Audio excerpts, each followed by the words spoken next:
El 2 de noviembre del año 2000, en los foros del Time Travel Institute, el usuario Time Travel-Cero empezó a revelar información sobre los posibles futuros a los que nos enfrentaríamos como humanidad. Aunque muchas cosas no sucedieron, con su paso se creó una estela de duda frente a la información que conocemos. A esto le llamamos el efecto Titor.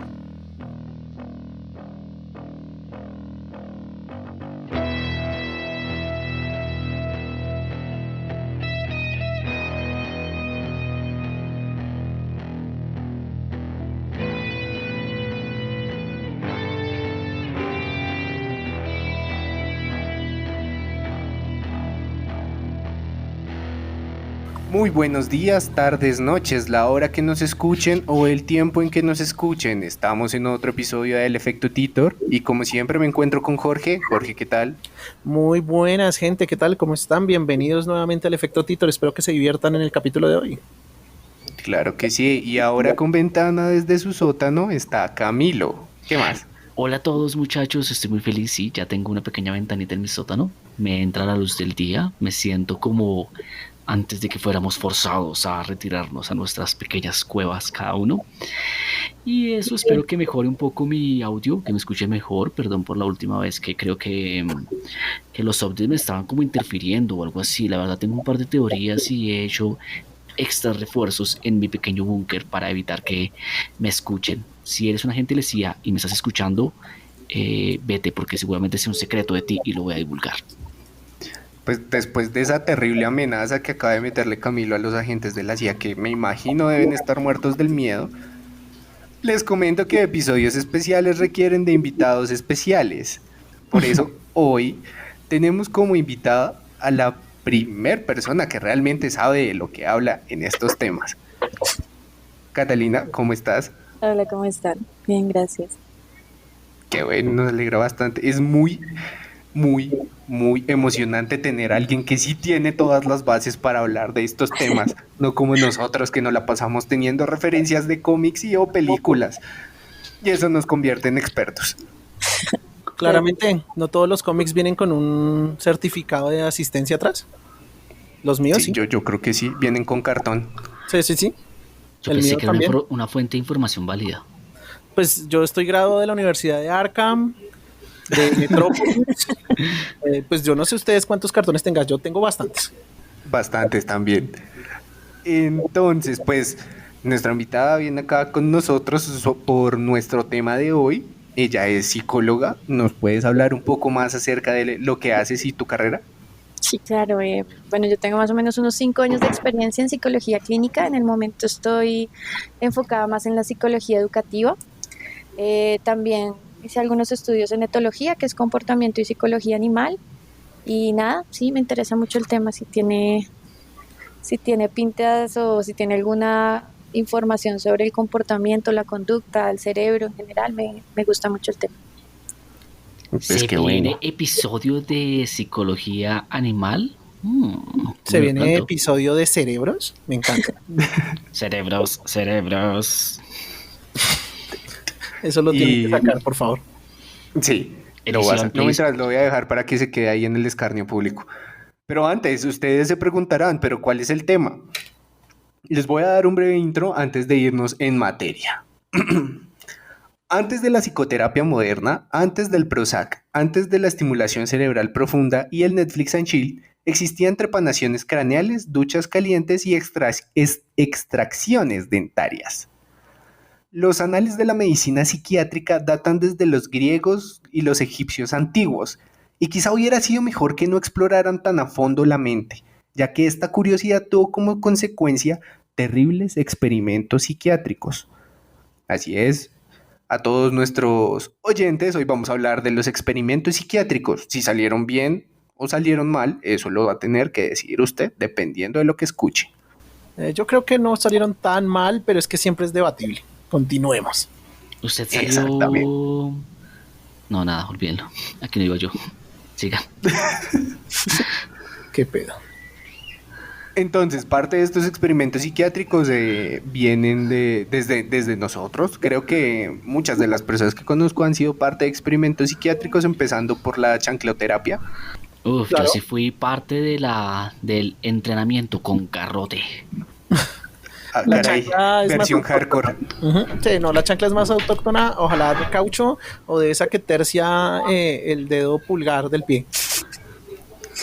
Sí, la Ese que le viene con dicen separador.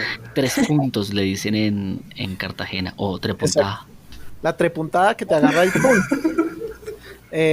Así como para aprenderse las tablas de multiplicar con la mamá. Que uno con la tabla, no sé cuál tabla les habrá generado más problemas. Yo recuerdo que para mí creo que fue la del 7. La del 7, sí. Uf, hermano. Apréndase, ¡pum! 7 por 7, ¿cuánto? ¡Pum! Es. Y yo Sí me pues, acuerdo yo tengo recuerdos de la tabla del 7, pero tengo más recuerdos más pequeño de aprenderme la S. Yo, pues, mi papá era marino, entonces yo en mi infancia pequeña, bien chiquitico, vivía en un barco y ahí aprendía. Entonces mi mamá me estaba dando como refuerzos de las letras, yo no sé por qué. La verdad es que yo no me acuerdo por qué no me aprendía la S, no sé qué era lo que no sabía, pero sí me acuerdo que para que me la aprendiera mi mamá me cogió y pum, pum, pum, pum, combo triple. claramente Y faltaba un poquito de estimulación física. me aprendí la estimulación física, no la S. Por eso a veces como que no hablo bien, disculpen. Ah, eso explica bastante. Catalina, ¿nos podrías decir si esto de alguna forma afectó a nuestro compañero? Sí, efectivamente, este tipo de métodos para enseñar no son los más correctos. Obviamente, pues muchos hemos pasado por ahí, pero es un poco irónico que también ahora, por ejemplo, que tenemos mascotas, que tenemos animales, pensemos en que no podemos golpearlos a ellos para enseñarles algo y si consideremos correcto golpear a un hijo. No, ni por un lado ni por el otro. Entonces, cualquier tipo de aprendizaje no requiere eso. Obviamente hay métodos que pueden ser un poco más difíciles, requieren más tiempo, no tanto difíciles, requieren más tiempo y pueden ser mucho mejores para enseñar. Ujú. ¿Escuchaste eso, mamá? ¿Sí lo escuchaste? Desmantelaste años de educación colombiana y Y lo latinoamericana. siento, lo siento, lo En siento. este momento hay una chancla que se está deteniendo en el espacio-tiempo que iba justo a la cara de algún niño que Ahí no va. podía decir cuánto era 7 por 7. Hay una mamá Ahí. que se está preguntando, ¿y ahora qué voy a hacer sin la chancla? ¿Qué voy a hacer? ¿Cómo así? O sea, que esto no era necesario. No, yo tengo, por ejemplo, que agradecer a mi mamá. Mi mamá utilizó el método de tiempo, de paciencia, y afortunadamente yo no tengo un solo recuerdo de mi mamá golpeándome. No, no lo tengo. Eso me hace sentir tan triste. Yo solo Me quiero siento decir, mami, un te poco amo, no especial. importa, lo superamos juntos esto. Cállese, pum, chancletazo. Que sea serio. Exactamente. Así es siempre. Bueno, el día de hoy vamos a tocar experimentos claramente más famosos que los de la chancla colombiana y latinoamericana. Entonces vamos a arrancar con unos cuantos muy llamativos. Camilo, cuéntenos primero usted, que creo que es muy bueno la base, el experimento que usted tiene por ahí. Bueno, yo no sé si haya sido por los chancletazos, pero yo sí de niño me hacía muchas preguntas que me siento un poquito culpable porque responderlas a veces nos llevan a estos experimentos crueles, bueno, a veces no, Y yo no porque sería me capaz de merecía esos hacerlo, chancletazos. me los merecía por ser un niño malo, pero justamente eso es una de las primeras preguntas que yo me hacía, ¿somos malos? ¿Somos niños malos? ¿Personas malas? ¿O cualquier persona puede ser mala? Depende del Esto... contexto. Sí, justamente es eso. Depende del contexto o es algo que es interno de nosotros. Por ejemplo, los soldados, los nazis. O sea, todos podemos decir que estos manes eran personas que hicieron cosas terribles. Pero cuando a ellos los atraparon, cuando fueron juzgados, ellos decían, no, yo solo estaba aquí siguiendo órdenes. Entonces ellos no se declaraban realmente como malos. Resulta que un man llamado Stanley Milgram, en el 63, bueno, no era un man cualquiera, era un psicólogo de la Universidad de Yale, tenía mucho esa pregunta, decía como qué era lo que hacía que un soldado llegara a comportarse tan sin emociones, tan sin piedad. Especialmente entonces inspirado en estos soldados, empezó con un experimento que él llamó el experimento de la obediencia de la autoridad. En ese experimento él necesitaba 2 voluntarios. Ellos iban diciendo como que bueno, esto debe ser uno de los típicos experimentos de memoria, contra simios, poner la figura cuadradita en el espacio y ya. Pero no, realmente a uno lo primero que hacían era, primero los dividían como entre profesor y alumno. y al alumno lo ponían en una silla eléctrica. Y para que ambos vieran que esto no era como un juego, ambos les pasaban como un voltaje de 45 voltios, ¿cómo se diría? Una descarga de 45 voltios, que ya es significativamente fuerte. Luego los separaban. El alumno se quedaba ahí en la silla y el otro como a través de una pared de vidrio donde alcanzaba a escucharlo, pero no a verlo realmente bien porque al frente tenía una máquina con la que él iba a evaluar al alumno. Le hacía unas preguntas donde tenía que como grabarse unas frases y completarlas. Y si el alumno se equivocaba, el que era el profesor le iba a mandar una descarga y cada vez que se equivocara iba a ser más y más fuerte la descarga hasta llegar a 450 voltios. Para hacernos una idea, si uno se electrocuta aquí con las tomas de Colombia, son 110 voltios. Creo que en otros países puede variar un poco, pero bueno, ya esa corriente es mucho menor y ya se siente fuertecita. Yo no sé si alguna vez les haya pasado electricidad. Sí, varias veces. Sí, por ponerme como de macho alfa, a decir, yo puedo arreglar esto. No pude. Yo puedo. Bueno, cuando ya llegan a los 200 voltios, ya el maestro escuchaba al otro man gritando y quejándose de que por favor pararan. Yo no sé si yo era así, por ejemplo, eso es algo que yo no me siento capaz de hacer. Y de hecho, antes de hacer ese experimento, el profesor el psicólogo, bueno, el doctor Milgram, le hizo unas encuestas y todo el mundo decía como no, yo jamás sería capaz de darle como una descarga muy fuerte a alguien. Pero resulta que el 65% de los que participaron llegaron a esos 450 voltios. O sea, la gran mayoría de las personas sí lo hizo. ¿Usted sería capaz, honestamente? Yo no sé si sería capaz. Yo diría que... ¿De recibirlas o de darlas? También. Es que estaba pensando en eso precisamente. Recibirlas lo dudo mucho. Yo creo que, bueno, a menos que me obliguen, si me obligan pues me toca recibirlas. Pero darlas no sé. Porque uno siempre diría, bueno, hay un punto donde digamos que es relativamente seguro para la salud del paciente o del experimentado. Pero si usted escucha al otro lado del man quejándose, no, pues por favor, paren. Pero eso lo diría yo. Yo también diría lo mismo. Yo tengo que confesar que a pesar de todo lo que decimos, yo soy bastante blandito de corazón. Yo soy de los que a veces llega llorando a la casa como, mi mamá tiene mil historias de esas de vi a alguien en la calle pidiendo comida, por favor, tenemos que darle algo. O sea, soy muy blandito. Y me considero una persona que no lo haría, pero resulta que la mayoría de gentes lo hicieron y de hecho ninguno de los participantes dijo, no, ya no voy a seguir con esto antes de los 300 voltios. O sea, todos llegaron a los 300 voltios. Claro. Había un momento en el que el man no se sentía seguro, como que, oiga, este man como que le estaba doliendo mucho. Y había un científico que siempre acompañaba el experimento y le decía como, continúe, por favor. Como el experimento requiere que usted tenga que hacerlo. Y hasta que le decía como, no, usted ya no tiene ninguna opción, usted aceptó entrar, debe continuar. Incluso algunas personas decían como, no, yo incluso devuelvo el dinero. Pero el trabajo, digamos, del científico era decirle, usted tiene que continuar haciendo esta descarga. Fue hasta después de los 300 que un porcentaje pequeñito dijo, no, ya, carajo, no va a hacer más esto. Pero la gran mayoría lo hizo. Creo que todo eso se basa como en un comportamiento colectivo. Entonces yo creo que ciertas personas van a decir, este loco aceptó estar en este experimento o en esta idea, entonces él acepta como los riesgos. Y como hay muchas personas apoyando esta idea o este experimento, pues lo sigo haciendo. O sea, creo que no hay muchas. O sea, usted está en un cuarto solo con el científico. Y ya. De hecho, me acuerdo que cuando leí sobre esto decían que si el científico estaba más cerca de la persona, era más probable que él siguiera aplicando las descargas. Y si el científico se veía como realmente un científico con bata y con este tipo de cosas, era mucho más probable que él decidiera como, listo, sí, lo voy a hacer. Es científico, él sabe de estas cosas. Si tengo bata me hace científico, claro. Y le hacen más caso. Obviamente. Problema resuelto. Pónganse patas, muchachos. Una bata, hermano, para llegar acá y decirle, no, mamá, así no es 7x7.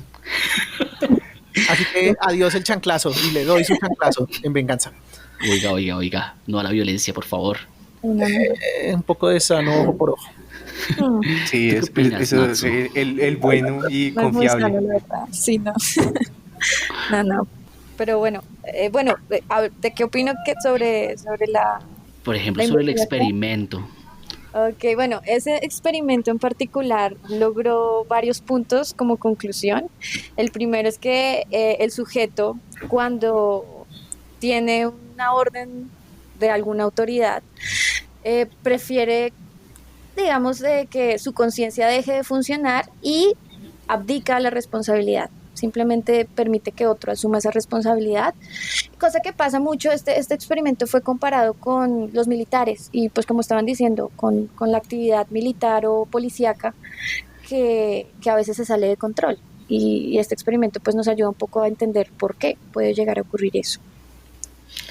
Hay un experimento, creo que se llama el experimento de la cárcel de Stanford, Sí, donde seleccionaron a unas personas, o sea, los que se pusieron como voluntarios, los dieron en dos grupos. Unos eran carceleros y los otros como presos. Y los carceleros se salieron de control. Ellos no eran carceleros de verdad, era un juego, pero al tener el poder de la autoridad, actuaban cruelmente. Y era un juego, entonces yo no me imagino cómo será la vida real. O sea, cómo será dentro de una cárcel este tema del manejo de los carceleros, ¿no? Lo que pasa es que los carceleros empiezan a tener la idea de dominio sobre una persona y que está aprobado, digamos que socialmente ellos tengan ¿cómo decirlo? Como un poder sobre ellos físico y psicológico. Entonces por eso los humillan, los golpean y está bien. Igual que en el ejército, que la forma que está bien. Sí, está bien para ellos. O sea, está socialmente aceptado, digamos, que en el ejército usted lo puteen y diga que llora como una niña y que lo golpeen y que lo hagan madrugar duchas de agua fría, o sea, que lo maltraten psicológicamente. Y yo creo que eso los ablanda a este punto. Digamos que una cosa que dio el experimento es que las personas que tenían una previa carrera militar o algo así seguían las órdenes más fácilmente sin cuestionar. Sí. Entonces los ablandan a tal punto de que, bueno, si me dicen que lo haga, yo lo hago. Uf, súper fuerte. Les tengo que confesar algo. Aquí el único que era realmente un participante en el experimento era el profesor, porque el alumno era como un actor que hacía como si de verdad lo estuviera electrocutando, gritaba, pedía piedad. O sea, no fue tan macabro, pero sigue siendo macabro al punto de que las personas, o sea, descubrir esa capacidad de maldad de pronto, de decir como que, bueno, pues si me dicen que lo electrocute, yo les picho el botón, le aprieto ahí. Un poquito, apenas empieza a oler a barbecue paro. A ver, una vez, 2, 3, todavía le cabe un poquito, listo. Es que es eso, yo creo que se ve socialmente aceptado y otras, yo creo que hay como dos extremos, como ese comportamiento social de todo el mundo lo hace, entonces pues está bien que yo lo haga también, o el otro extremo y es estoy en un ambiente solitario donde puedo dejar salir cosas muy malas de mi interior. Tal vez, ¿no? Nadie me ve. Sí, de hecho, los sujetos más obedientes, entre menos contacto con la víctima y más lejos físicamente, más obedecían. Cuando la persona está lejos, pues no siento tanta culpa. Claro, no estoy viendo que yo estoy haciendo algo malo. Exacto, sí. Súper fuerte. Lo que decías, las personas con una personalidad, se hizo evaluación antes, una personalidad más autoritaria son más obedientes que los que no son autoritarios, y en mayor formación académica, menor intimidación. Entonces, aquí de nuevo vemos por qué cogen a los muchachos de poca educación para la milicia. Ajá, tal cual, eso es un tema vital en temas de educación militar, ¿no? Siempre toman a las personas de escasos recursos y como que ejercen un poder sobre ellas fuertísimo, ¿no? De pronto porque una persona con más estudio cree más en su propio juicio, ¿no? De cuestionarse y decir, no, esto realmente está mal. Y de pronto otra persona prefiere creer más en lo que otra persona le está diciendo, ¿no? Creo que yo leí un poco sobre eso y se llama como la cosificación, y es como ponerse uno mismo como un instrumento. Entonces ese mismo de, bueno, no es mi culpa, yo aquí simplemente soy un objeto dentro de todo lo que está pasando, nada más. Exacto, sí, la persona como que no asume la responsabilidad de lo que decíamos y se justifica con la autoridad del otro. Yo prefiero seguir pensando por ahora. Nunca me quiero someter a esto y descubrir que sí sería capaz, porque yo no me siento capaz de ver a otra persona como sufrir así. Igual está bien en algún momento si esas cosas se presentan porque uno tiene que ser consciente hasta qué punto y no punto va a llegar, ¿no? Conocerse a sí mismo y no descubrir esos límites tarde. Yo quiero conocerme no sé. en el punto de que haría en un apocalipsis zombie. Eso sí me gustaría. ¿Sería capaz de realmente hacer todo lo que requiere un apocalipsis zombie? Podría ser el zombie número 1. Prefiero ser el paciente cero. Usted va a ser el primero en la fila de zombies. Siempre he pensado lo mismo. Todo el mundo dice, oh sí, ya estoy listo para apocalipsis zombies, voy a sacar todas mis armas, tengo mi manual de cómo sobrevivir. Estoy seguro que todos esos van a ser los primeros zombies. ¿Y quiénes van a ser los últimos? Yo diría que la gente como más analítica que responda, aparte de las personas que tengan beneficios sociales y elitistas, ¿no? Alguien que tenga mucho dinero seguramente se va a resguardar en su mansión y va a poder no sé, soportar contratando mercenarios, yo qué sé. Bueno, nos veremos en el apocalipsis zombie a ver quién es el primer zombie. Pues de que usted venga, no. Exacto, no, de pronto no. O nos encontramos en la calle los dos. Te dije que perderías. Bueno. Hacemos el capítulo de cerebros del efecto de Ahí está el capítulo de cerebros. Me gusta. Si Natsu no es zombie, la transformamos. Ahí está. Bueno, Jorge, tú tenías otro experimento, ¿no? Ahorita Natsu creo que habló en algún momento del tema de condicionamiento de Pavlov, que es pues, un psicólogo pues, bastante reconocido en toda esta rama de psiquiatría y demás, donde hablaba del condicionamiento de animales y otro tipo de criaturas. En este caso, John Wayne Watson hizo un experimento con un niño de 11 meses llamado Albert. ¿Qué hizo? Pues el man me parece a mí una cagada y yo siento que muchos de estos experimentos siempre colindan con eso, y es que son cosas que actualmente uno diría, uy, eso no se debe hacer. Sí. La idea era condicionar al bebé frente a la presencia de roedores, en caso creo que eran ratas relativamente grandes. No, sí, de laboratorio. Exacto, ratas de laboratorio, las blancas clásicas supongo. Ay, pero esas son lindas. Y la idea... Sí. Son bonitas, son preciosas, pero pues es que usted tiene 11 meses, no sé qué tipo de reacción tenga un chiquitín. Pero no, al principio era buena. Al principio él aceptaba las ratas no eran agresivas, entonces él no tuvo ningún problema con las ratas. Lo que pasa es que, claro, como esto era un experimento de condicionamiento, John B. Watson, que es un tipazo que espero encontrar algún día en algún momento en el infierno y golpearlo, el man, claro, no solamente ponía las ratas, sino la idea era condicionarlo negativamente hacia las ratas, o sea, generar un trauma hacia ellas. Entonces acompañaba a la ratica que no había hecho nada, que era buena tipa, que estaba mirando con buenos ojos al chiquitín, con sonidos fuertes, con tratamiento negativo hacia el chiquitín. Entonces, tristemente, después de mucho tiempo del experimento, pues el chiquitín no tuvo un trauma inmediato hacia las ratas, pero sí hacia los sonidos fuertes. Y después sí hacia todo lo peludo en general. Entonces le tuvo miedo a los animales peludos como perros, gatos. O sea, digamos que a la larga terminó demostrando que lo realmente malo fue el tema de todo el efecto negativo, ¿no? Del sonido fuerte, como de la presión psicológica, por no ser redundante, hacia las cosas, que terminó desarrollándole fobias incluso a la lana. Creo que a la barba también. A la barba de Santa Claus. A la barba de Santa Claus. Y creo que era porque el pinche John B tenía barba, creo, ¿no? Tendría que ver. Es que el experimento lo hizo con otra persona, con su pareja en ese momento, que se llamaba Rosalie Reiner. Ella se encargaba de también varias partes del experimento. Entonces te tendrías que encontrar con los dos en el infierno. Bueno, mejor. 2 por 1. Que se armen los putazos. Que se armen los putazos. Y digo, sí, así. Confirmado episodio de entrevista desde el infierno con los psicólogos. Hola, señor Don Albert. Esta es una rata común. Este es un balde de acero. Y este es una mecha. Sí, pero creo que Watson no tenía barba. No. ¿No? Pues se la ponemos. Esto es resistol. El caso es que la señora madre de Albert, que había como accedido en primera instancia al experimento porque dijo, hey, sí, es la ciencia. El señor, pues, es un psicólogo respetable. Que podría salir mal con científicos. Sí, tiene una bata, yo le creo. O sea, pues sí, la bata se le ve bien y la esposa también tiene una bata, entonces supongo que está Son bien. 2 batas. 2 batas son mejor que una. Entonces, nada, lo sacó del experimento y negó siempre, en todo momento, negó la posibilidad de volverlo a meter en manos de un psicólogo, más si es John Albert. Pero el niño murió a los 6 años. Sí. O sea, se supone que fue víctima de alguna enfermedad alejada del tema del experimento. Por no tener vacunas. Caray. Un clásico. Sí, Sí. Sí. Como dice Sí, ahí pero ¿para qué? Igual el coronavirus no existe. ahí está. todavía. Spoilers.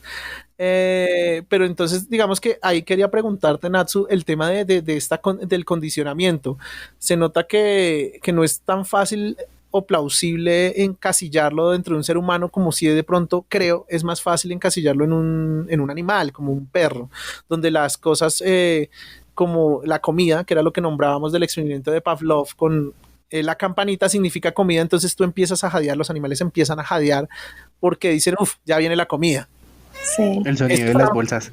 Ahí vienen Eso el sonido de iba las a decir, sí, no estamos tan latas. alejados. O las latas de atún.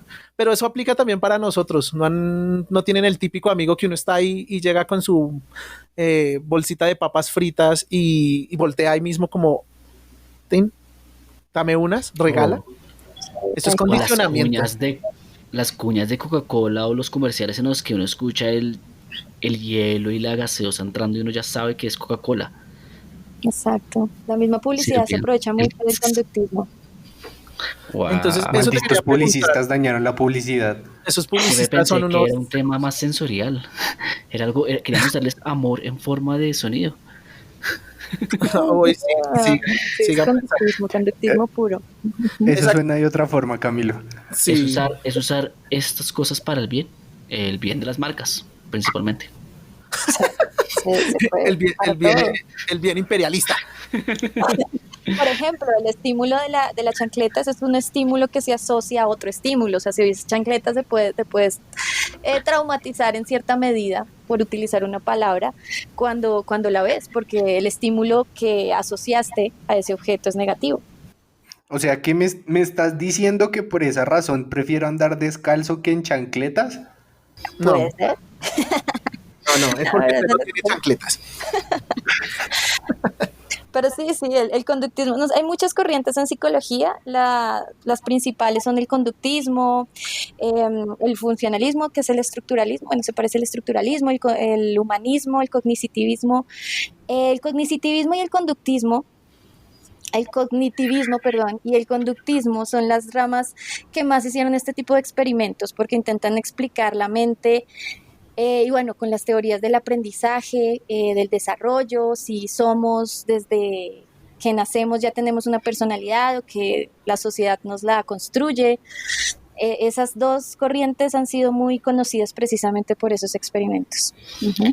Esto, quisiera hacer una paréntesis. Yo digamos que en muchas leyes, en muchas partes del mundo, aplicaron el tratamiento moral, que era como la típica autorrespuesta a esa persona robó algo, así que le mocho la mano. Es algo que se sigue usando en algunos países del mundo. Ese man se robó una bicicleta, le voy a propinar una patacera. Lo dicen así tal cual, ¿no? En los videos se escucha tal cual. Exacto, que es algo que digamos en países de Medio Oriente en algunos lugares se usa, en Bolivia incluso se llega a presentar la justicia por mano ciudadana a través de quema de ladrones y demás. Mi pregunta es, ¿esto también es conductismo social, por decirlo así?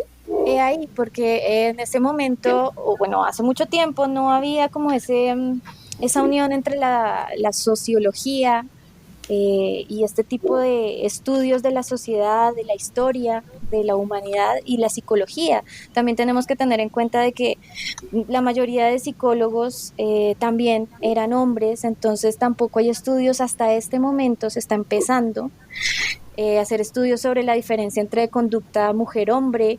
Entonces, si no había conducta mujer-hombre, mucho menos hay estudios sobre el análisis entre personas de cierto nivel socioeconómico, personas de alto nivel, de poco nivel, de medio nivel. Mejor dicho, todavía falta mucho por estudiar, pero estamos en el proceso, en esas vamos. qué increíble, ¿no? Estamos en el 2020 y aún nos falta como descubrirnos un montón nosotros mismos. Exacto. Yo siempre he tenido una duda sobre el conductismo. Y, por ejemplo, si yo, o sea, me están haciendo algo para que yo haga algo, no estoy mal, así funciona. Si yo soy consciente que lo están haciendo por eso, ¿funciona igual? Sí puede funcionar igual, sí. El estímulo depende exactamente qué tipo de estímulo te estén dando para generar la asociación, pero la respuesta refleja es en la que digamos que se basa el conductismo. Entonces primero se fijan en el tipo de respuesta refleja que hace el organismo y después a partir de eso ya se genera una asociación. Uno mismo puede generarlas. De hecho, las adicciones a, no sé, drogas, licor, cigarrillo, se pueden identificar y corregir con la premisa del conductismo. Uh-huh. Hablando de este tema del conductismo, no sé si conozcas este tema de cultos. De cultos paranoicos, hablando otra vez del tema de general, digamos el culto de Jim Jones con la secta del pueblo, el templo del pueblo, que terminó haciendo un suicidio masivo en las Guayanas. Esto es como conductismo aplicado, o sea, es un líder que empieza a poner, ¿cómo decirlo? Como unos ciertos paralelos o unas ciertas directrices dentro de la mente de las personas, o cómo funciona. En ese caso yo me iría más como por la corriente cognitiva, del cognitivismo, porque busca por medio de ciertas, no sé, formas de decir algo, la comunicación, manejar a otra persona. Entonces ya aquí no es tanto conductismo, creería yo que es más la forma de manipular a otros por medio del lenguaje y que otros crean mi discurso. Wow, porque Jim Jones tenía un discurso brutal. O sea, recordemos que quién sabe cómo lo habrá descubierto, porque antes de fundar la secta del Templo del Pueblo, vendía monos puerta a puerta. Sí. ¿Cómo carajos llegas tú de vender monos puerta a puerta a liderar una banda suicida en la Guayana? Sí, no. Eso lo veremos en algún capítulo sobre las sectas, pero es que es impresionante el poder que tenía frente a miles de personas. O sea, era como, nos vamos a ir a un punto, a una tierra prometida, denos todo su dinero y tómense este tutti frutti con sabor a cianuro, no les va a pasar nada. Entonces esto es brutal y digamos que es buenísimo que nos des luces y agradecemos mucho. Toquemos otro de los experimentos. A ver, Cami, ¿de una? ¿O tienes Pues algo? bueno, hablando de esto que decíamos de la formación de una persona, yo igual siempre me había preguntado qué tanto lo que somos es como genético, lo mencionabas hace un momento, porque esa es otra cosa que me parece súper importante, muy interesante, la inteligencia genética o el conocimiento, pero bueno, lo hablaremos después. Es qué tanto es genético, qué tanto es propio de nosotros como intrínseco y qué tanto es de pronto lo que aprendemos sobre la formación social. Entonces eso es algo que mucha gente se ha preguntado, pero averiguarlo podría ser muy cruel porque privar a una persona de todo entorno, limitarla a lo más mínimo de interacción, no hablarle, limitarlo de elementos culturales, para ver cómo qué va a desarrollar esa persona por sí misma, pues sería algo que es terrible. Y a esto se le conoce, según lo que pude investigar, le dicen el experimento prohibido. Bueno, resulta que se pudo hacer este experimento, entre comillas, se llama, o lo conocen como Ginny, la niña salvaje. En 1970, digamos, sí, como dije, se llevó a cabo, pero es que no lo hizo un científico. En California, una mamá se escapó con su hija porque estaban siendo como sometidas a estas situaciones que les comentaba por su propio padre. El padre creía que tenía que proteger a la niña porque según él la niña tenía como un problema de retraso mental, digamos. Sí. Entonces cuando tenía 2 años la encerró en una habitación, la ataba a veces objetos como a un orinal, la dejaba atada, o si no la ataba de manos y pies, la metía como en un saco y la dejaba en como una cuna, digamos, como en un tipo de cama con protección. Y ahí duró muchísimo tiempo. Lo único que dejaba era que entrara, no dejaban que le entraba mucha luz, había como una pequeña ventana, pareciera que yo tengo aquí en mi querido sótano. No permitía que le hablaran y cuando le llevaban comida, que era el único momento en que tenía como contacto con otra persona realmente era como el mínimo tiempo posible y le daban solo purés, huevo, le daban como comida machacada. Entonces duró todo este tiempo muy limitada de este tipo de condiciones sociales hasta que tenía 13 años.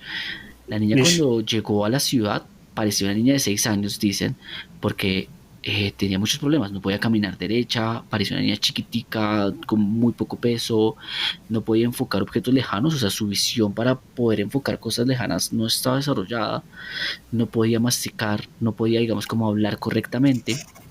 Sin embargo, sí tenía cosas muy propias de ella, era muy curiosa, no era como reacia al contacto físico, porque si, digamos que uno podría pensar como que, bueno, ella pensará que todo el mundo es como mala persona, porque resulta que el papá hasta le golpeaba cuando ella hacía ruido, el papá como que no toleraba como que hubiera mucho ruido en la casa, entonces incluso ella ni siquiera tenía contacto con sonidos, pero no, ella quería contacto físico.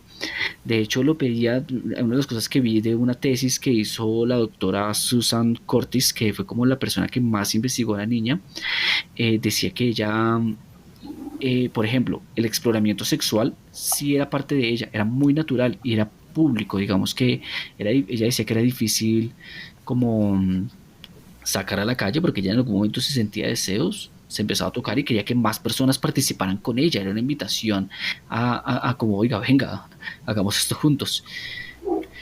Era una niña de 13 años, sin embargo muchas otras cosas no estaban desarrolladas. Otra cosa muy interesante es que el desarrollo de comunicación no lo hizo en la parte del cerebro que normalmente nosotros lo hacemos, digamos que hay una pequeña parte que es como la parte de comunicación. Bueno, en ella se desarrolló en otra parte. Departamento de comunicación. Exacto, departamento de comunicaciones. No, lo transferimos a otra área. Y en esa otra área, no, pues parece que porque nunca recibió como una instrucción, ella no era capaz de formar muy bien frases, ¿sabes? Como decir las cosas en los órdenes correctos, era muy difícil para ella. Sí, sí, este tema es complicado. ¿En qué tantos sentidos? Cuando empezó a describir lo de la liberación sexual, yo dije, los 80. Los 80. No, en este caso, este es un tema que, bueno, aquí me puedo poner densa porque es un tema que se menciona mucho en psicología, sobre todo cuando se trata con pacientes con algún tipo de discapacidad mental. Pero la niña sí tenía discapacidad mental o no. Es algo que se teoriza que sí, se dice que sí, pero pues realmente no se puede llegar a concluir por la situación en la que ya se encontraba, aunque creo que por medio de la mamá se confirmó que desde pequeñas sí les indicaron algún tipo de problemas en el desarrollo, y por eso él se puso tan sobreprotector. Uh-huh. Yo no sé si decirle a esto sobreprotector, o sea, el man... Sí, sobreprotector, sí, ya tenía algún tipo de problema el señor, sí. O sea, que locura uno realmente encerrar a una persona que no pueda tener contacto con absolutamente nada. No sé, o sea... Yo realmente pues, su merced está encerrado solo. Pero nadie lo encerró, pero se metió en ese sótano. Sí, pero yo de niño sí pude salir y vivir encerrado en un barco. No, eso ya se descubrió todo. Tenía televisión y daban Chili Willy. Ahí.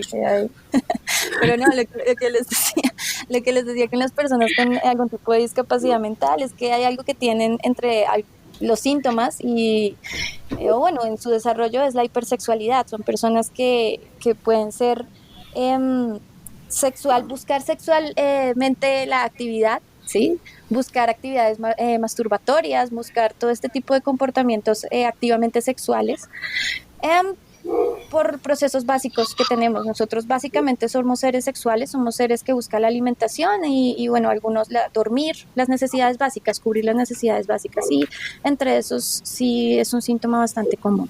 Qué loco, o sea, nos censuramos un montón nosotros. Los 80 tenían algo que enseñarnos. Claro que sí, siempre. Sí, ahí está. Wow, eso es interesante. La verdad es que uno se autocensura, ¿no? Precisamente porque hay un colectivo o un pensamiento colectivo. O sea, social. ¿Que el pudor es una construcción social? No, lo que ocurre es que el desarrollo en la zona frontal, que es la encargada de todos ese control de impulsos, puede que una persona con algún tipo de alteración a nivel mental no tenga ese desarrollo en la zona frontal y por lo tanto, entre otras zonas, por lo tanto, pues pueda tener menos capacidad de controlarse en ese sentido, con necesidades básicas. Vea pues. Wow. Me puedo poner más densa, pero pues luego. Cuéntanos un poquito si quieres, o sea, Sí, me pongo más densa. trata de traducirlo para personas como nosotros, que no entendemos Con mucho discapacidad del tema. media. Con discapacidad media. En este caso, el lóbulo frontal se encarga de controlar varias cosas, en general nuestros instintos básicos. Las personas que tengan poco control del lóbulo frontal o algún problema en el desarrollo con ese lóbulo en particular van a tener más impulsividad, no se van a controlar como una persona que tal vez tendría un desarrollo diferente, Oye, más. oye, sabes que yo siempre he tenido como una idea y es que nosotros, nuestra construcción física, es gran parte una, ¿cómo decirlo? Como un espejo, no, pero sí una proyección de nuestra mente. Es decir, yo, basado en absolutamente nada, creo que nosotros nos construimos físicamente, nos moldeamos, nuestro cuerpo, realmente uno desde niño quiere proyectarse de alguna forma y más o menos cuando va creciendo se va haciendo esa proyección. También, digamos que la única cosa que tengo como prueba es que cuando tú miras a una persona físicamente, eres capaz de ver algunos, ¿cómo decirlo? Como pistas de su salud psicológica. Digamos, hay personas que tú sabes, esa persona, digamos, tiene el síndrome de Down, que se ve muy físico, o sea, eres capaz de verlo sin explorar su mente, ¿cierto? No, no estoy demasiado lejos. No, hay características, sí. Hay características físicas y yo creo que realmente hay cosas que físicamente proyectan lo que somos mentalmente, ¿no? Como digo, esto es una teoría muy mía, muy de la nada, muy que simplemente yo siempre he pensado, pero no sé qué tan científico puede hacer esto. ¿Crees que realmente hay algo de verdad en eso? ¿Quiere validar su valor científico con una psicóloga? Quiero ver si mis ideas en las que he creído toda mi vida son reales o No, hay teorías, pero sí, ahí tendríamos que ponernos en la parte, bueno, de genéticamente, a qué tendemos, lo físico y lo mental, sí tiene cierta conexión, pero hay teorías, eso sí puedo decir, hay claro, teorías. sin duda hay un Es limitante una de las genético teorías en que se el cuerpo. maneja. Es una de las teorías que se maneja. Obviamente A yo ver, no puedo ser un chico rubio de 2 metros ojiazul, porque pues soy aquí un latincito muy orgulloso. Sí, re orgulloso, se sintió muy Sí, orgulloso. eso estoy escuchando. No, la verdad yo no quiero Aparte, ser rubio, la verdad me gusta como yo soy, pero digo, latincito sonó muy peyorativo. Qué no, pena es que por nos guste la orgullo, changua, ¿no? Qué pena. changualor. Aparte, yo creo que nada más, si uno se construye a sí mismo, entonces no estoy de acuerdo, yo no me quería así, me hice mal entonces. Pero está hablando de algo físico. Estoy Por hablando, sí, eso, de físico hasta cierto punto, como digo, yo no puedo ser, qué sé yo, sí, como digo, una persona totalmente diferente a lo que dicta mi genética, pero sí creo que puedo acercarme a quien yo quiero ser, ¿me explico? O sea, yo sí, Estamos- me gusta como yo soy y creo que pude haber sido muy diferente si mis ideales, si mi pensamiento hubiera sido diferente, sí. ¿sabes? Eso es como voy a meterme y voy a disparar al aire como suelo hacer. Eso es más o menos como lo que hace el Barbie y el Ken que se operaron hasta para parecerse a una muñeca. Sí, no, Digamos, porque para mí eso, o sea, tienen es una deformación de lo que quieren de sí mismos, ¿saben? Creo yo, un no sé. trastorno de personalidad en este caso. Creo yo, no sé. O sea, yo estoy de acuerdo con que una persona pueda operarse porque dice, bueno, a mí me gustaría tener, qué sé yo, más Sí, boobies, por ejemplo. más pubis, más tener una sonrisa, la nariz Sí, repingada, quiero tener los respingada. dientes más blancos. Es lo Bueno, mismo. O sea, obviamente son menos invasivas o más pues invasivas las lávese el hocico. operaciones. Sí. Pues lávese los dientes. Podría ser un buen comienzo. Pero sí, sí, tienes razón. Por ejemplo, sí, los trastornos de la personalidad, que de hecho no lo mencioné anteriormente, con el movimiento que decía Licaón de esta persona que generó un grupo, bueno, no recuerdo. Esos son trastornos también Ah, Deep bastante Jones. interesantes. Sí, él. Les eso iba a recomiendo que si decir. les interesa el tema, vayan a trastornos de la personalidad, ahí se encuentran y en algún momento nosotros tenemos rasgos, ¿no? Hay personas que ya tienen el trastorno como tal, pero todos tenemos algún rasgo, entonces ahí se van a encontrar en alguno de esos. Por ejemplo, una persona con un trastorno de la personalidad en donde tiene este TOC, ¿no? En donde tiene que estar todo en orden, todo perfecto, va a tender a tener unos dientes más perfectos, un físico como más cuidado, precisamente porque tiene algún tipo de tendencia a eso. El mismo trastorno narcisista va a ser una persona que se va a ver físicamente muy diferente a otra persona. Ok. Sí puede haber una relación. Para los que nos Esto escuchan, ha sido muy revelador. el trastorno obsesivo compulsivo es la típica persona que si tiene 3 lápices los organiza de menor a mayor por colores, la persona que no se puede ir de su casa, digamos, si no todo está perfectamente organizado, que tiene, digamos, un cronograma para su estilo de vida. Digamos que es una persona, digamos que hay niveles intermedios y niveles enfermizos de TOC. Yo creo que por momentos, yo creo que todos por momentos tenemos algo de TOC en algo. No sé, digamos, si yo colecciono música, pues estoy TOC con mi música, entonces la organizo, no sé, por década o yo qué sé.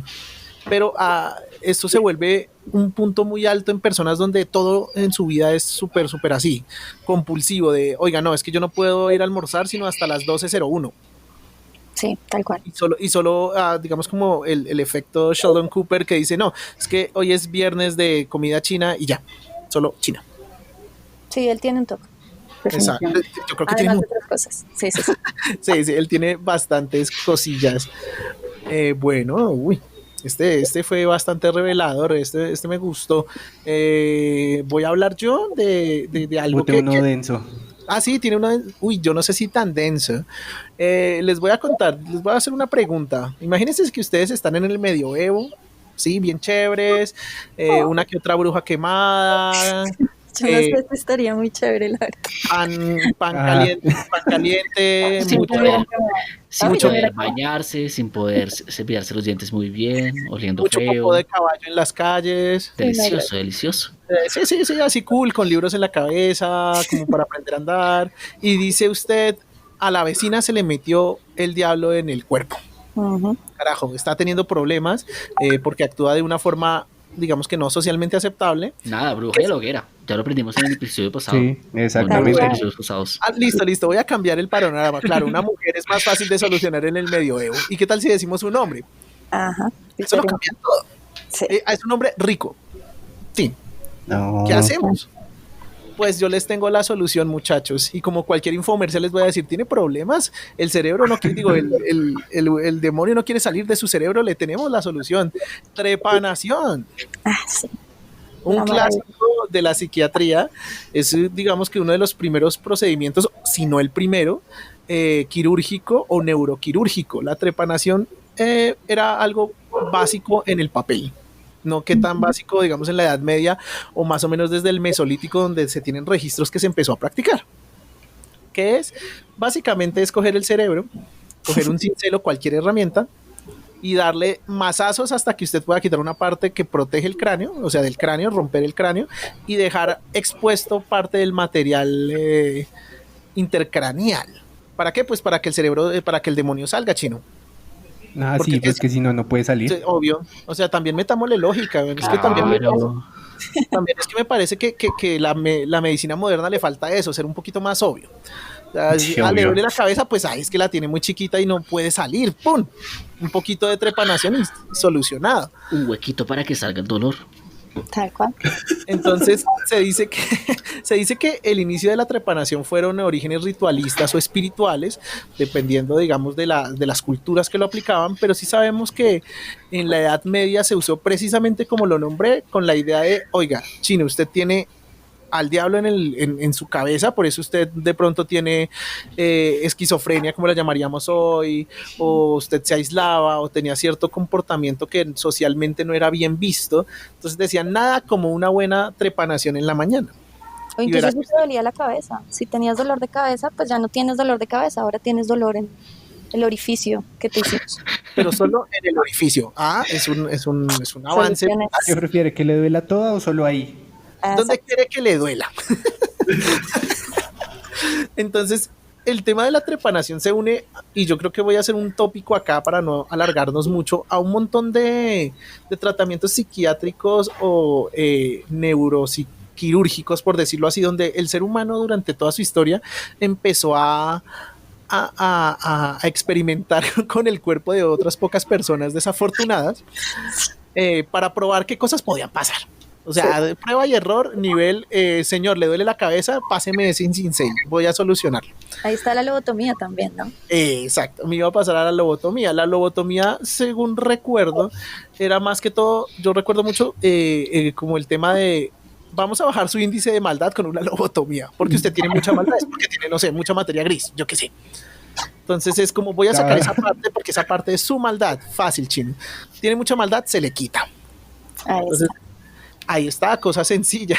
Pero la lobotomía incluso se usó después para temas de esquizofrenia. Incluso recuerdo que las últimas lobotomías se hicieron sobre los 1900 algo, o sea, no es algo lejano. Sí, y cuando le sacaban la maldad, ¿qué hacían con esa maldad? Depende. Lleve su maldad. A mí la maldad, té de maldad. Que no se pegue a las cortinas. Exacto, el tema de la lobotomía se usó mucho para tratamientos pues de personas en estado mental deplorable, y seguramente a personas se usaron a personas de bajos recursos, como siempre, como chivos expiatorios para probar.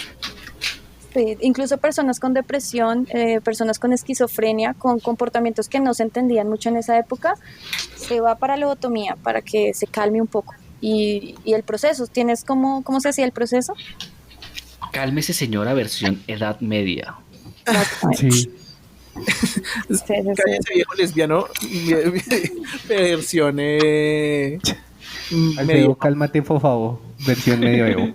Ellos cogían un pincel y lo metían, habían dos formas, por el lagrimal o por la nariz. Y atacaban, adivinen qué zona de la que acabamos de hablar, atacaban. Lóbulo frontal. Lóbulo frontal, efectivamente. Sí, electrificación para los otros dos que respondieron mal. 10 puntos, sí. Entonces ahí atacaban esa zona, de hecho que es la zona también que se afecta cuando tomamos mucho licor, cuando consumimos drogas, mejor dicho, la zona frontal es muy importante en el ser humano. Y hay animales que la tienen un poco más desarrollada, otros que no la tienen. Es una zona importante y es justo la que atacaban en la lobotomía, tal cual. Porque la lobotomía es un clásico de la neurocirugía. Digamos que la forma en que se aplicó, y aparte fue muy popular porque la gente o los cirujanos decían, este man estaba re loco, quería matar a la gente, y mírela ahí sentado, babeando, se ve que está mucho mejor. O sea, exacto, mírelo, se ve que es todo amable. A ver, tómese este jugo. Mire, se lo tomó casi todo. Casi todo se lo tomó, está muy bien. Pero tengo un par más que pueden ser interesantes de escuchar, se los voy a nombrar por encima, aparte que les voy a dar referencias de personas que uno diría, no creo que esté metido en eso, pero sí, aquí los vamos a desenmascarar, no son tan inteligentes como parecían. Les voy a contar de la terapia giratoria, algo que se usó en el siglo XIX. Se lo usó y popularizó Erasmo Darwin, ¿le suena? ¿Darwin? Era el abuelito de Charles Darwin. No mames. Y el abuelito de Charles Darwin dijo, parceros, yo veo que la gente tiene muchas cosas en la cabeza, entonces les duele la cabeza, a veces tienen problemas como que actúan mal, tienen depresión, eso a todo el mundo le puede pasar, pero yo tengo la solución. Téngame aquí al niño, que era Charles. Yo les explico. El man inventó algo que se llamaba terapia giratoria. Era básicamente una caja donde te amarraban, o una camilla, y le daban muchos giros a una cuerda a la cual iba a girar, amarrada en la parte superior. Esa vaina lo que hacía era ponerte a girar fuertísimo. Y eso, ¿sabes qué hacía? Te bajaba algo que él denominaba congestión cerebral. O sea, él decía, claro, haga de cuenta que usted, no sé, es una naranja que está muy llena de jugo. Nosotros vamos a quitarle su jugo. Le exprimimos el jugo. Un poquito. Oiga, eso se imagina pedir, llamar al trabajo y no puedo ir, tengo congestión cerebral. Des unas vuelticas, todo bien. ¿Así? Ya le mando al trepanador. Se dice, ya le mando al trepanador, deme un segundito. ¿Es eso o terapia de giratorio? Usted verá. Se dice que se decía que Erasmo decía que había muchas cosas positivas de la terapia giratoria y que incluso muchos de sus pacientes decían, seguramente después de vomitar al bajarse, oiga, muy bueno el sistema. Muy bueno. Claramente. Vaya, qué divertido fue eso.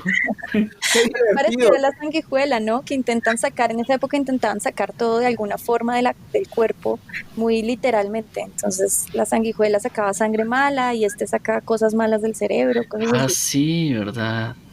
Qué El tema loco. de las sanguijuelas es antiquísimo, ¿no? Se dice que para el veneno, para las venas varices y todo eso lo hacían. Entonces yo creo que era Aunque como aún se sacar usa, algo creo. negativo, era sacar Sí, algo claro. negativo del cuerpo a partir de esto que lo veían relativamente parasitario. Sí, exacto. A mí sí me Bueno, ha parecido muy loco todas esas cosas de la medicina, como lo anterior, lo moderno, porque ahorita incluso en lo moderno, a mí me parece la medicina bastante precaria, es como todo por síntomas, ¿no? Como le duele la cabeza, le tiene esto, lo otro, debe ser tal. Y si no, otra cosa que también tenga síntomas parecidos. Sí, ¿Y todos son cómo lo teorías. harías tú? Con aliens, obviamente, le pediría Ay, esa era la una respuesta máquina. que quería. Muchas gracias y buenas noches. no, gracias, definitivamente me iluminó el cerebro. Sí, muy buena idea. Una terapia con Alf esta noche, Ten- Ay. con la serie, por favor. Ah, Eh, no sé si queramos tocar un último tratamiento. Hoy estamos muy tocones. pero Sí, todo Ok, consensuado. todo todo, todo, consensuado. todo. A ver, vamos a preguntar a toda la mesa.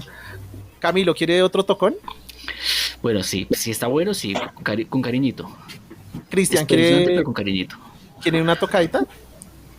Sí. Natsu, ¿quieres tocar un tema?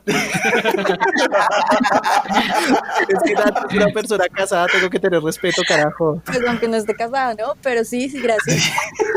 No, Sí, pero por es un favor, agravante. así no esté casada. Es un agravante. Aquí igual como lo preguntamos antes, porque todo es consensuadamente. Si no, grite Plutón. Plutón. Exacto, sí, tal cual. Si te sientes en un Eh, momento incómodo, puedes gritar Plutón, palabra de seguridad oficial del efecto. el efecto Twitter. Aquí Ay. cualquier alien lo puede decir y nosotros decimos, ok, en la Tierra respetamos esto. Sí, entonces toquemos un tema más. Yo creo que, muchachos, voy a tocar uno que de pronto lo han escuchado. Incluso creo que tiene una adaptación a película que le hicieron relativamente hace poco. Vamos a hablar como de la tercera ola. ¿Les suena? Sí. La tercera ola fue un experimento en un colegio. ¿Alguien me puede más o menos despejar el lugar? Creo que fue en un punto de Estados Unidos, creo. En Sí, Palo Alto, California. sí, exacto. Clásico. En Coverly High School se llamaba. Coverly High School, listo. Pues voy a contarle, esto se hizo por unas etapas. Les voy a contar las etapas por encima y vamos a finalizar con el plot twist que le gusta tanto a Camille. Un profesor en este colegio dijo, bueno, vamos a hacer un experimento y empezó con una etapa, la disciplina. Intentó convencer a los alumnos acerca de la belleza también, y la grandeza de la disciplina y las cosas positivas que traía a su vida. La belleza es muy importante. La belleza es mucho lo importante. Introdujo normas nuevas, exigencias nuevas como dirígese como señor a las personas de autoridad, ponerse de pie, dar un paso al costado, hablar con clase. Y esto lo empezó como en una etapa, ¿no? Digamos que esto dice, digamos que la mayoría de informes dicen que fueron por días. Yo la verdad dudo que este tipo de cosas se impongan de un día al otro para que salgan esos resultados tan positivos. Yo diría que por lo menos tomó un par de semanas cada una de estas fases. Vaya resultado positivo. Pues es positivo para el final. No me haga decir spoiler, señor Camilo. Porque aparte en un colegio, por lo menos los colegios que me tocaron a mí, hacerle caso a un profesor no era fácil. O sea, nosotros, o sea, el colombiano, por lo menos en los colegios públicos, son muy jodidos. O sea, eso era de el señor dando clase y ¡pum! Papelazo. Chicle en la mesa, peo de bruja, que es como algo que tú revientas. Aquí en Colombia es Una mata. como un fruto de un árbol, Sí, un como algo árbol. de una mata que tú lo espichas y bota un aroma nauseabundo. No sé cómo le dirán en sus países, si es que los hay. O sea, la verdad es que somos Patrocinador oficial de salir temprano de clase. patrocinador oficial de salir temprano de clase. Para esta primera parte del experimento, la productividad de todo el grupo aumentó los alumnos pasivos se empoderaron y se mostraron interesados y participativos. Eso quiere decir que las personas calladas como que decían, al hacer parte de algo, como que me dan ánimos de entrar, ¿no? Como de unirme, porque yo creo que precisamente las personas calladas dentro de toda la sociedad, y en este caso de los colegios, yo creo que yo fui ese callado por momentos, era porque no se sentían unidos a nada. Sí, necesitan un grupo. Exacto. Tengo pruebas de que no era así. Vayan a capítulos anteriores donde hay una confesión que tiene que ver sustancias recreativas y una reja. Y ver al cielo. No siempre, dije, no siempre. O sea, son pedacitos de la vida. Son el La segunda que eran mis amigos alcohólicos. Sí, ya a mí me cambiaron, me uní a un grupo alcohólico y eso cambió mi vida para mal. Sí, grupo para modificar las sensaciones del lóbulo frontal, podríamos decir, para que no suene tan mal. Ay, mira nada más. Espérate, lo anoto. En este capítulo nos estamos viendo un poquito más cultos. Uy, hola, voy a sacar el chinchín que tenía aquí servido y voy a cambiarlo por un whisky 12 años mínimo. Bueno, la segunda fase del experimento era enfocado al sentido de pertenencia. Entonces ya cuando el grupo estaba, digamos que formado y relativamente funcionando, los profesores o profesor, en este caso Jones, escribió en la pizarra una consigna que decía: fuerza a través de la disciplina, fuerza a través de la comunidad. Y empezó a inculcar ideas de lo importante que era trabajar para la comunidad. Empezó a decir, a obligar a los estudiantes, bueno, no a obligarlos, como a convencerlos, y seguramente personas dentro de la comunidad estudiantil los apoyaron, repitiendo estas consignas. Y las personas parecían complacidas porque, claro, como el grupo estaba cohesionado, se sentía como parte, entonces da gusto, ¿no? Es como cuando usted tiene un grupo o tiene un súper amigo y solo tiene un saludo para su amigo, como los masones. Es verdad que los humanos necesitamos como grupos, como por eso yo creo que existen las hinchadas, como algo que defender, algo de que hacer parte, y también un sistema. De pronto vivir en el caos no es tan chévere para los humanos, ¿no? Como que siempre requerimos que haya algo en que creer, algo que seguir, algo de que hacer parte. Y animales, hay muchos animales que son de congregarse, de estar en grupo. Las ratas, por ejemplo, son animales que tienen que estar en grupos. Si se tiene una sola rata como mascota, va a tender a morir más rápido. ¿Ah, sí? Y por eso también se utiliza mucho en investigación psicológica. Somos muy parecidos. Uh-huh. Ve. Yo por eso tengo gatos de a pares. Ah, sí. Yo pues me voy a comprar otro entonces, voy a conseguir otro. Finalizando esta etapa, el hombre hizo algo que ya empieza como uno a decir, ya no sé, ya no me gusta para dónde va esto. El hombre finalizó esta etapa, pues no imponiendo, como haciendo popular un saludo para que los miembros de dicha comunidad se reconocieran. ¡Ay, Hitler! O sea, que cállese, que son spoilers. Ay, lo siento. Pero digamos que es eso, lo que te decía, digamos que el ser humano necesita estos grupos, y la idea de que el grupo, no sé, si tú eres rapero, entonces usa los pantalones hasta el suelo, usas la gorra con paleta, tu cadena y ese tipo de cosas. Hacerte parte de un grupo creo que siempre ha sido como ese tema de conductivismo, ¿no? Y gregarismo, eso tiene, el término es gregarismo, que es un animal o una persona que tiende a estar en manadas, en colonias, en grupos. Puede ser conductista, sí, pero ya podríamos movernos a otro lado, por ese lado también. No se les olvide, hagan parte de la manada del efecto Titor en Facebook. Sí. Vamos a crear saludos mamalones también, y también elementos para que nos distingamos, para que cuando vayas en la calle digas: oye, tú también eres seguidor del efecto Titor. ¿Lo dices por mi lobotomía? Gracias. Un botón con una changua y un ovni o algo así. Me gusta lo de la changua, pero la lobotomía es para los fans más tesos, los que llegan más arriba en el escalafón. Bueno, y hay una película de la ola muy buena del 2008 de Alemania. Sí, exactamente. Eso, por eso decía, ya tiene su representación, y esperamos que después de escuchar el capítulo vayan y la vean. Es muy buena. Yo creo que exageran algunas cosas.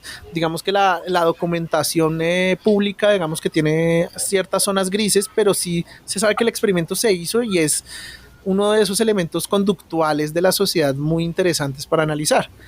Hablando de eso, vamos a pasar al la siguiente fase, que fue básicamente el paso a la acción. ¿Qué se hizo? Se implementó un carnet obligatorio para pertenecer al grupo de la tercera ola. Y se dice que más de 200 estudiantes el primer día fueron admitidos. O sea, pidieron ser admitidos y se sacaron su carnet. No solamente eso, también se hizo un ritual de iniciación para que los nuevos integrantes juraran fidelidad al grupo. Diablos. Eso digamos que ya lo hemos visto en otras sectas. ¿Dónde habré yo visto eso? Nuevo orden mundial, ¿dónde estás?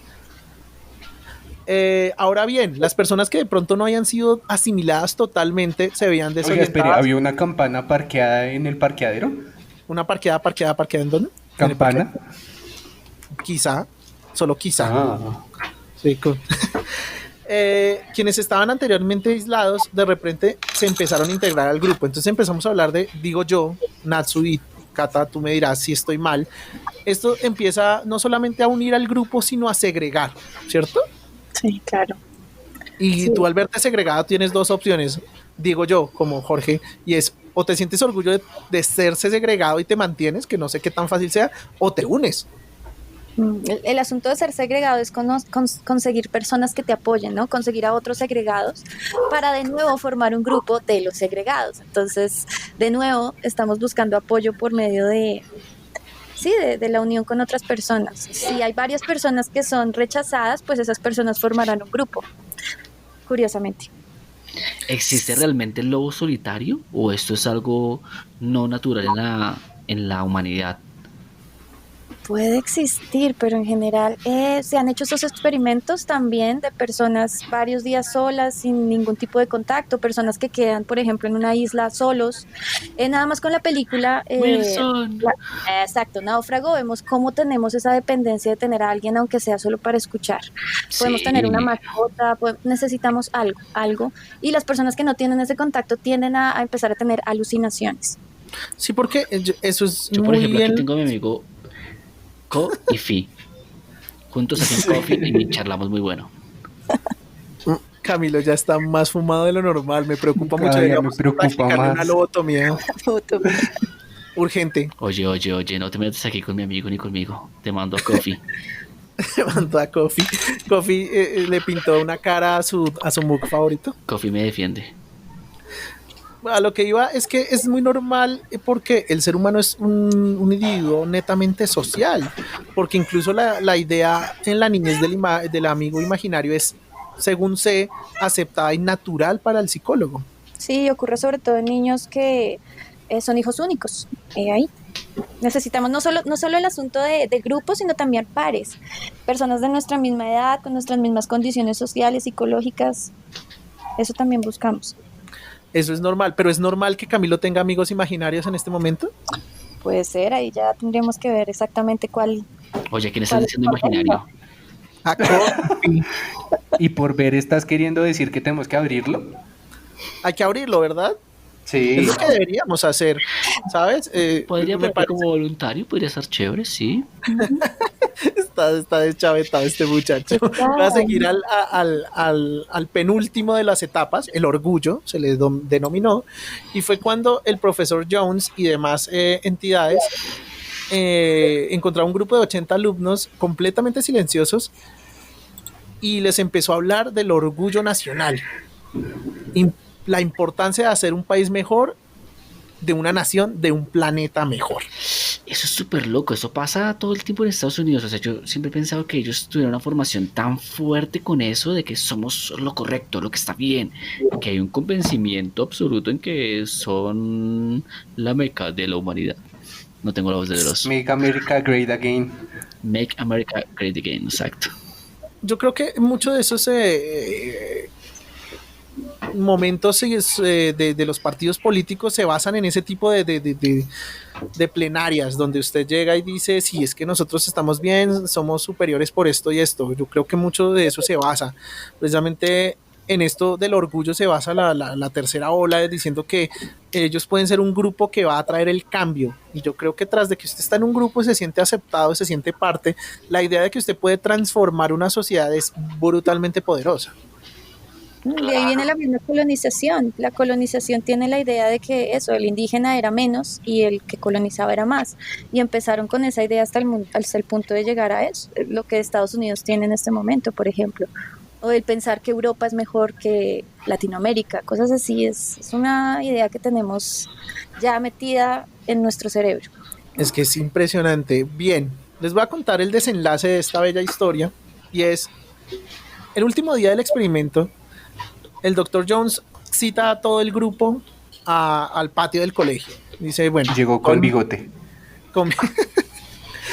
El hombre a todo el mundo lo saluda con el saludo acordado, repetir los mantras, fuerzas a través de la disciplina, fuerza a través de la comunidad, etcétera. Ellos lo hicieron varias veces, convicción, mejor dicho, a un solo tono. Pero Jones simplemente prendió un televisor que estaba detrás de él y conocieron al ansiado líder. La imagen permaneció en blanco, poco a poco comenzó a cundir la angustia y se impuso un largo y desilusionado silencio. Fue cuando empezó a transmitirse imágenes y declaraciones sobre el Tercer Reich. Y todo el experimento cayó en ese momento.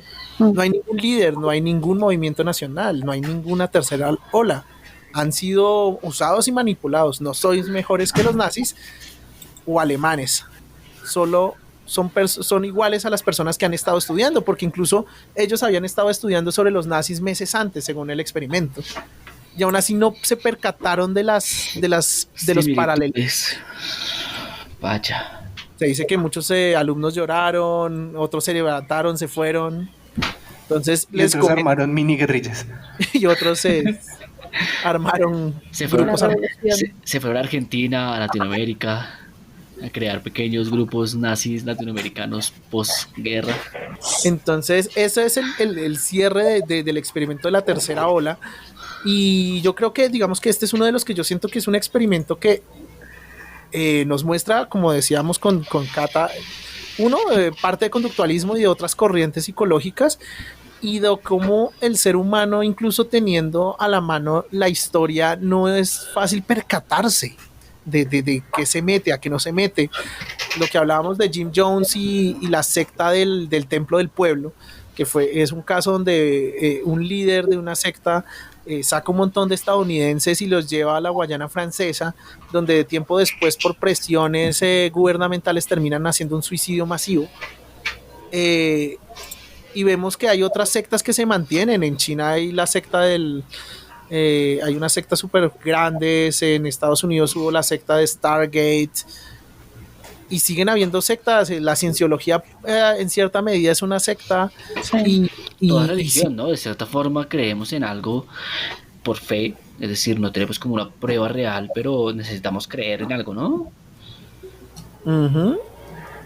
Sí, entonces, a eso iba. Yo creo que la historia está allá afuera. Digamos, en este caso, la tercera ola tiene película y todo, o sea, también es algo de cultura pop. Y aún así la gente, no voy a decir que sigue cayendo, porque seguramente yo también soy víctima de muchos de estos conductualismos, pero como que no es fácil, ¿no? Precisamente porque estamos moldeados de una forma social y psicológica. Si la mente se puede manipular, pues no. Depende también, porque también está el asunto de la hipnosis. Dicen que hay personas que son más propensas a caer bajo la hipnosis, hay personas que simplemente por más que intentan no logran caer bajo eso. Entonces esa sería otra algo científico. No. Ah, ok. No, se intentó en algunas de estas corrientes, sobre todo lo que es psicoanálisis. Ajá. Pero el psicoanálisis tiene una historia complicada. Lastimosamente es la más famosa de todas las corrientes de psicología y al mismo tiempo es la que cometió varios errores. Actualmente ha sido muy modificada a lo que era antes. Precisamente todo este tema muy cuatro. Y puedo seguir. Porque digamos todo este tema del psicoanálisis viene incluso, yo creo que uno de esos de una de esas cabezas visibles es Freud. Freud es un personaje. Sí. Exacto, Freud es un personaje porque alguna vez yo lo charlaba con unas amigas mías, y es que Freud puso bases que hasta hoy se mantienen sobre sexualidad femenina. Uf, sí, sí. Donde yo le digo, ve, es hablar de la sexualidad femenina sin tener un órgano femenino.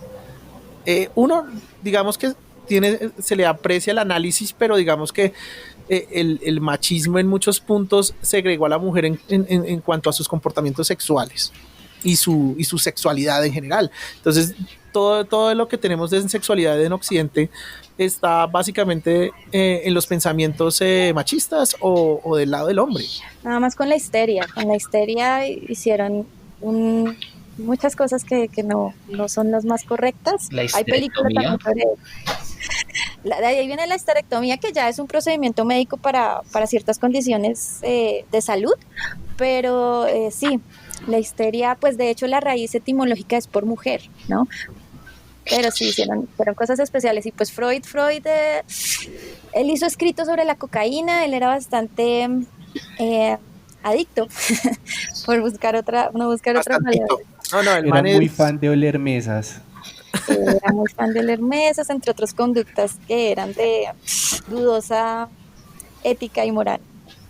Sí, a mí me parece Freud que si bien se sustentó las bases, yo recuerdo que en el colegio se nos habla mucho de Freud y muchas de sus corrientes de análisis psicológico. O sea, si se nos habla desde el colegio de eso, que es como la base social, tú sales del colegio ya siendo una personita con unas ideas fundamentadas. Es difícil si tú no estudias o te interesas por aprender un poquito más de conducta humana, que no te quedes con esas ideas. Y precisamente todo este tema sobre la sexualidad femenina se ha estancado precisamente porque en países latinoamericanos y en otros y en miles de países del mundo, pues poco o nada nos interesa.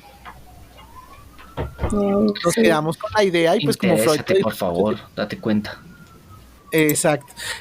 Hablando del tema de la histeria, el tema de la histeria lleva... la histeria femenina, eso se trataba desde los griegos, ¿no?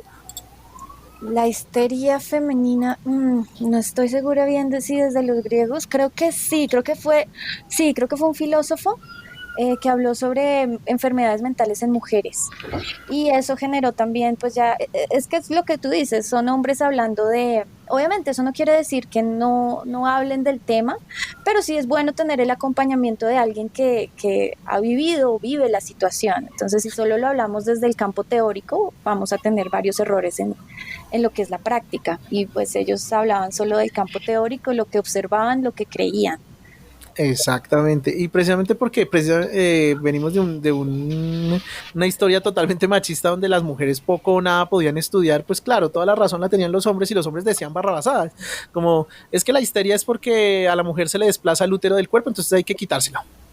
Sí, y bueno, muchas mujeres sí tenían acceso a la educación, sin embargo tenían que ser de estrato alto para poder ir a la universidad, y por ejemplo lo que ocurrió con Watson, que hizo el experimento del pequeño Albert, igual es un psicólogo muy muy conocido, que estaba junto a Rosalie Reiner y muchas eran asistentes. Entonces hay muchos papeles de muchos científicos, psicólogos, médicos muy reconocidos, y si se fijan en la parte de la letra pequeña, asistente, asistente, asistente, muy comúnmente van a haber mujeres ahí, porque no podían estar a la par, tenían que ser asistencia.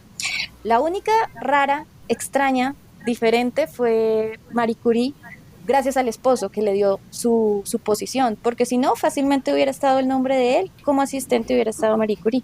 Sí. Lean los artículos y vean quiénes son los asistentes detrás del autor. Eso ahí tienen, péguense esa cachetada de realidad. Exacto. Lo que hablábamos de apenas hace unos capítulos hablábamos del lanzamiento del SpaceX, donde toda la gloria se le llevaban los astronautas, Elon Musk y todo, pero yo les decía, hay que tener en cuenta que la presidenta o la líder de todo el proyecto SpaceX es una mujer y nunca se habla de ella. Entonces eso es ahí como para que nos esforcemos y miremos un poquito más allá de lo que de pronto la prensa y otros medios nos dan, ¿no? Sí, no todo está perdido, todo va bien, yo creo que todo va por buen camino. Por ejemplo, la máquina de las mentiras, hasta se me olvidó el nombre, para medir la mentira, ¿Metro? ¿Cuál es? Perdón. ¿El tacómetro? ¿Estamos hablando de eso? ¿Qué? No, ¿El tacómetro es el del auto? Tacómetro, no. El tacómetro es el del auto. Sí, es verdad, se me olvidó el nombre. ¿Cómo se llama este? Estamos hablando del que vibra cuando tú mientes. Sí, la máquina de la verdad. ¿Polígrafo? En este momento, polígrafo. Gracias. El polígrafo, por ejemplo, esa historia también se la recomiendo un montón, que es la película, si la quieren ver desde ese lado, la película de cómo salió el polígrafo. Es un trío. William Marston es el que creó esa máquina junto con su esposa y su otra esposa, y también creó Wonder Woman. Es una historia, miren, cálida. ¿Cómo así que tenía 2 esposas? Lo puedes ver en la película. Ah, caray. Era poliamoroso, sadomasoquista, anti-mentiras. Ese trío hizo de todo. Oigan, esto está Eso chévere. tiene Queda como tarea. no, está brutal. Me gusta mucho. Ahí está. Bueno, yo creo que está muy bien. Sí, yo creo que este ha sido uno de los capítulos más ilustrativos, técnicos y profesionales del efecto Titor, ¿no? Solo estos 3 pendejos hablando todo el tiempo. Sí, me quedé pensando de muchas cosas. Estoy como que necesito analizar. Eso, no deje de pensar, por favor, no. Googleen. Sí, no hay que seguir buscando siempre. Sí, claro que sí. Está ahí afuera. O aquí, escúchenos, por favor. Trataremos de traer cada vez mejores episodios.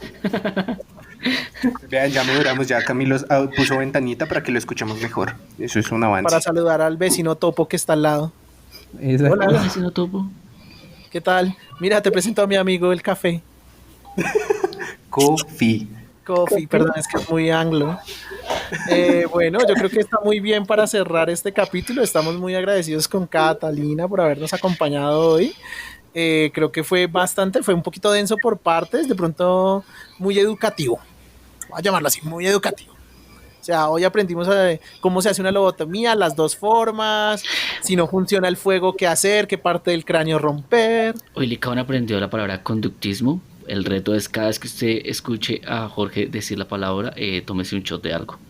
Uf, voy a hacerlo yo mismo. Tómese bebidas que afecten su lóbulo frontal y diviértase con este episodio. Catalina, si yo hago el reto del shot, ¿eso también es conductismo? Tendrías que asociarlo. Habría que ver cómo se hace esa asociación. Pero sí, podría ser. Igual voy a hacerlo. Ahí está.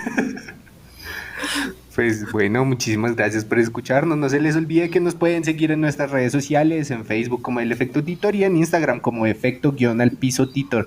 Catalina, muchas gracias por estar acá. ¿Tienes algún lado donde te sigan, algún proyecto que escuchar? ¿Qué les digo yo? Como desde el ámbito de la psicología, no. Desde el ámbito educativo sí me pueden seguir por Twitch.